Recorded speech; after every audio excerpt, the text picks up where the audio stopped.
The market is crashing. The market is crashing. The market is crashing. Have you ever wondered what to do? Have you ever panicked? Do you want to know what the billionaires are doing to actually protect their money and be safe and actually increase it during these times? Well, I'm going to show you exactly 3 ways for you to become recession proof in the market. That means that whether the market is going up, sideways, or down, you know how to recognize and adjust strategies quickly to fit the market trend. Let's get into it. So, how do you actually know when the market itself is going down and how do you profit from it? The first thing you need to do is to be able to recognize when the market is actually shifting. And the best investors can either react quickly when the shift happens or even predict the shift before it happens. So as of this recording in December, the market has been at all-time highs and everybody was saying, we have to cool off, we have to cool off, we have to cool off. Well, it seems the cool off is happening, but the best investors either predicted it and also they reacted fast. So how did the best investors predict it? Number one, it's not about knowing the exact timing or being a nerd or having a crystal ball. It's about positioning yourself as if it's coming because you know it is. What I advised a lot of people on my last videos and even my students is to start getting into cash. Whenever you're getting into oversold territory or all-time highs, one of the best things to do is to keep at least 30% of your money in cash in the market. When there's opportunity, that's when you want to go heavy and aggressive.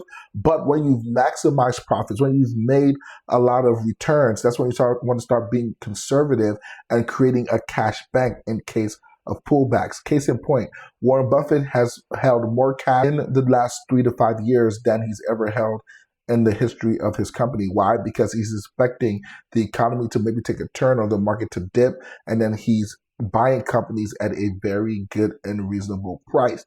So what you should do for your portfolio is do the same thing. 30% of your portfolio needs to go into cash for hedging purposes, for buying opportunities, and also just to feel secure. If you want to be super conservative, put 50 cash. But that's the first thing that the best investors do. Now, how do I actually know when the market is actually taking a downturn or there's some type of movement in the market? Very simple. Okay, what you want to do, go to the S&P 500 or the SPY. The SPY is an ETF for the SP, and I'm very big on trend lines. As you guys can see, the market has been in an upward trend since April 4th of this year. Okay, and if you draw a simple trend line from about May till today, you will notice that we've kind of broken the trend. So one of the biggest things I do when I feel like the market is about to take a dip, I draw a trend line like this. And when we break it to the downside, that's usually a pretty good indicator that the market is about to start dropping. Just so you guys really understand, from the highs to today's low, the market has dropped about 4.9%. So a 5% drop. That scares people. Some people might consider that a healthy pullback. But when the market really gets into bearish territory is when we get a 10% drop or more, kind of like we had in April. So whenever we have a 10% dump or more, that to me signals a buying opportunity. Just pay attention. 5% could be a good dip and we can bounce from here. 100% we could. Or we can keep going lower. So that's why these next couple of strategies I described to you become more and more important. So the first thing I do is draw a trend line. Whenever I see the market break it, okay, which it did here, even if it pulls back up, to me, it signals bearish territory or we're starting to have a dip in the market or a change in market sentiment. So when I see stuff like that, that's when I start going more heavily into cash. I start being more conservative on my positions. So if I'm selling cash secured puts, I start becoming more conservative. So I start selling spread, I start becoming conservative. One thing I noticed, for example, when the market is taking a dip, is that my iron condors don't work out as quickly or my spreads don't work out as quickly. I've been stopped out in the last 2 months, where in the past a year plus when the market is shifting. So as an investor who participates in the market, you can kind of see these signals as the market moves. But let me get into how to actually protect yourself or even profit from it. Okay, so the first way you can profit from this is very simple. You can buy a put. Whenever we break that trend line to the downside, if we hold it, okay, like we did here on November 14th, you can buy puts to, number one, profit on the down, but number two, hedge your positions. So if your retirement, like most 401ks are, in the general market, the S&P 500, if the market dips 5%, you're going to feel that. For example, if you have $1 million portfolio, you have a 5% dip. That's literally 50 grand just air. That's like a year worth of expenses. You have a $2 million portfolio, boom, 100 grand gone like that. So when you buy puts, it protects the downside on your trades. My usual rule of thumb is you want to have 10% of your overall cash value in the market in puts as a hedge in downturns. So when we break this, I'll probably buy 10% here.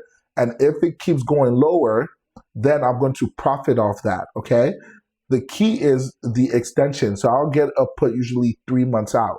Because in April, for example, when we broke this trend line to the downside in April or in February 24th, we didn't start bouncing till about April. So about 2 months of straight downward movement. So whenever I'm buying a put to protect myself, I usually use a 1 to 10 ratio, meaning if I have $10 in the market, I have $1 in bought puts. And I usually do contracts that are 3 to 6 months out. I do skips on them. That's number one way to protect yourself apart from the market. The second way is very easy, very reliable. You sell call spreads, okay? What is a call spread? A call spread is when you say, hey, I don't think the market is going to go above 689 in the next week. You do a shorter expiration, and then you sell a call and you buy a call, okay?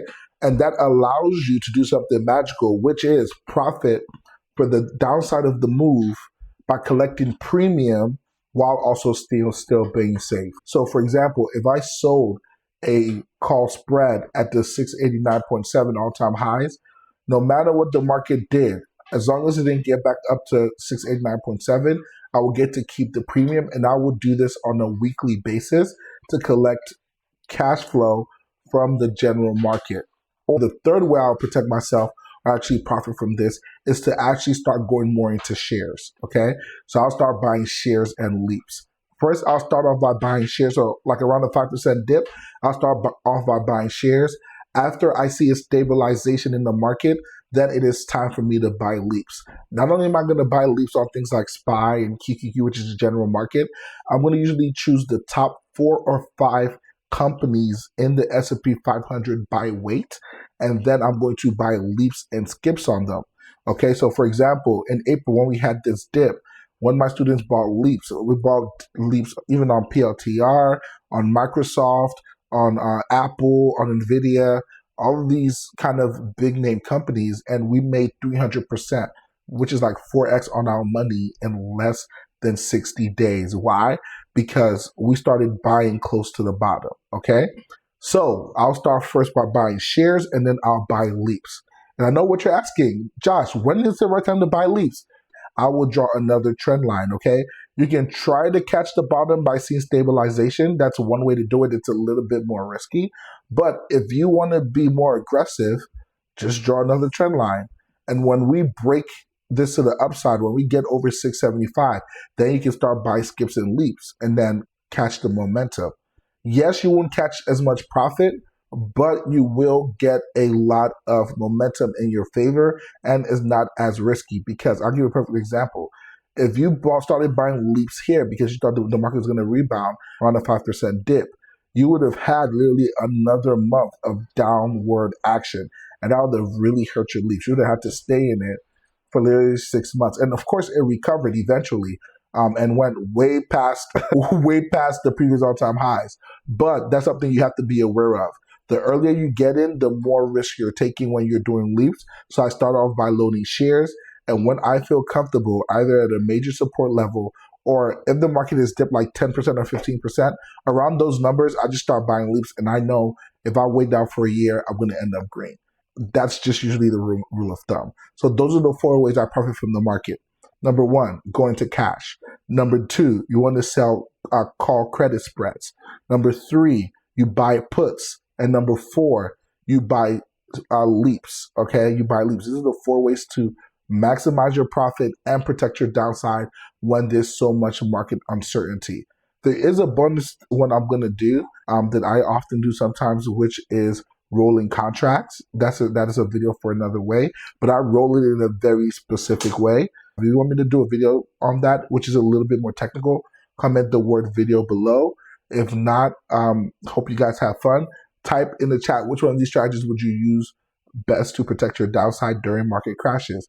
Knock, knock, pardon the interruption.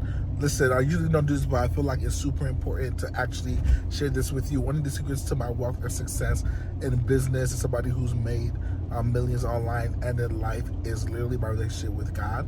The market is a very funny place, right?